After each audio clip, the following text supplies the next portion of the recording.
So in terms of title search, actually, one thing you just touched on, what might that include, or what might be some issues that could pop up there?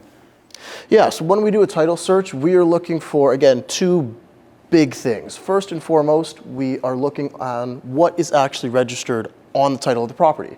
So we're looking at mortgages, we're looking at liens, and there could be any number of things registered on there.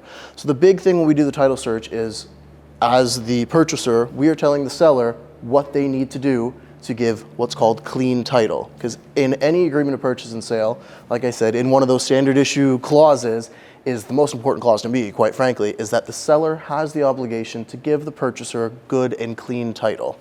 So in order to do that, there can't be any mortgages, there can't be any liens, there can't be anything, any executions or judgments registered against the seller that the buyer will then have to move into and live with. Because at the end of the day, as soon as your name is on title of the property, you are responsible for what's on title.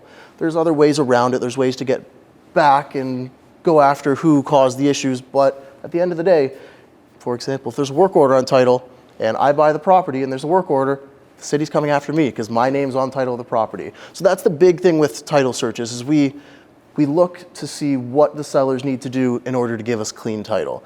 The other big thing we look for in title searches is to make sure that the Planning Act in Ontario has been complied with. I'm not going to get into too many details on that. It's a big, long document that basically dictates how land can be divided and then how land can subsequently be sold. So there's a lot of issues, not as much in let's say, Hamilton, in urban settings, but if you're buying a cottage property, for example, a lot of purchases and sales probably haven't been done on that land. They could have the same owner for 60 years.